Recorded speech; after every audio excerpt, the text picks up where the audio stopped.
I'm terming this, Jordan. This is the ego year. I talked to you about this before the podcast. Yep. These dummy years at the end of the deal that Adams and Hill got might become a norm, and I hate it because they want it to be reported that they got the highest new money APY extension out of any player at their position. This dummy year got Hill the $30 million average. But it's money he won't see. He's never going to see this $43.9 million. So the 3 years of extension before that are the thing you should really look at. But even then, if you look at those, it would have been tough for the Chiefs to do it with an Orlando Brown deal. This is more than I thought he would get in that time frame. And if the Chiefs paid this next year, would have looked really rough for cap space. And it depends on where it lands. Like if it lands at 240 million in cap space, they could have done it. If it lands at 225, 230, it would have been rough. It would have been really rough. So I get them not paying this. I really do. The report was they were in at low 20s. 21 million, I'm guessing, is the average, the APY, with whatever guarantees that comes with that, probably like 60, 65. They could have swung that, and they obviously thought they could have swung that because they offered it to them. They just couldn't go up to this amount. And I know your rant's probably about like what it means to trade him and how it's probably the smart thing to do. And I'll just touch on that before you can rant. If they were not going to meet his number, this is what you wanted them to do. You wanted them to trade him at his peak value, even if it maybe costs 2022.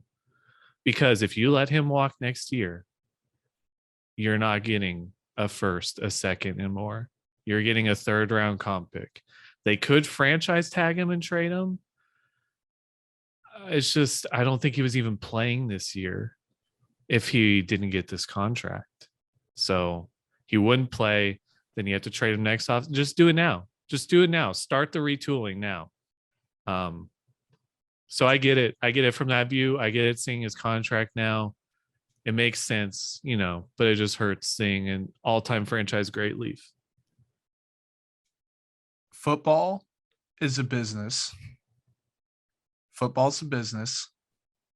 It is a player-driven league. I still think, despite owners having so much power, at the end of the day, if a star player doesn't want to be somewhere, he's not going to be there.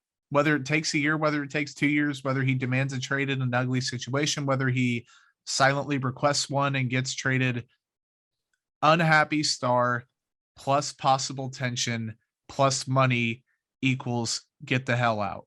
Unhappy star plus tension equals get the hell out. Unhappy star plus money sometimes equals get the hell out.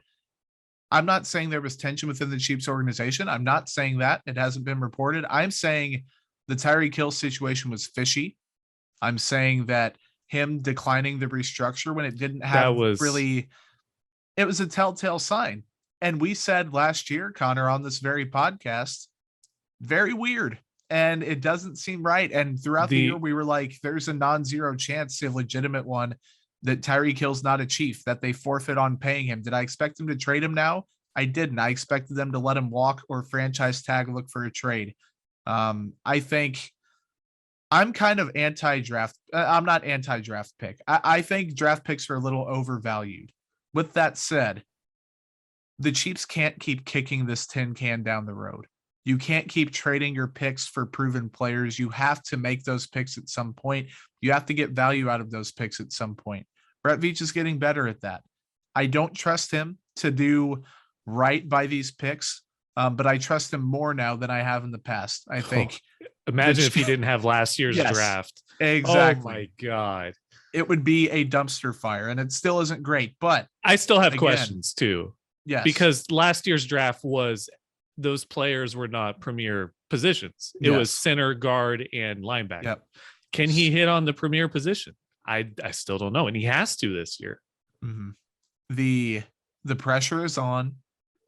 Tyreek Hill wanted out. The trade talks fell through.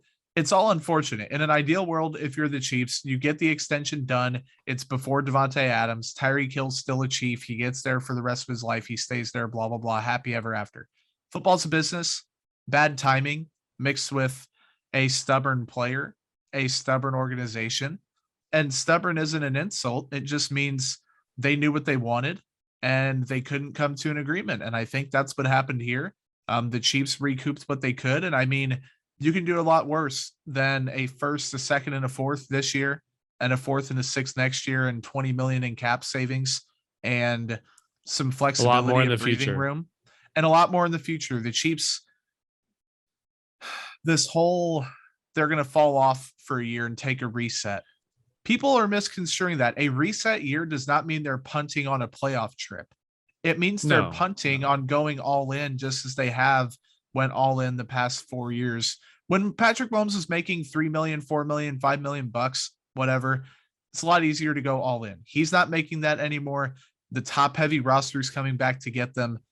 You can't keep doing this and getting away with it. The Chiefs maybe knew that and said, if we can put ourselves in a better position now to do better for 4 years, it opens up a new window. It opens up new opportunities. I honestly, Connor, we've talked about Tyreek Hill possibly declining after 30 and the amount of wide receivers, the staggering amount that have declined after 30. Football's a business. I don't have a problem with this trade. Is it ideal? If you're a Chiefs fan, no. Is it ideal if you're the Chiefs? No. But they could have done worse. It could have been a worse situation. I think that you just take the good with the bad, and the good, the Chiefs have a chance to start fresh and get a head start on their entire division splurging. And now they have 20 million more in cap space to work with.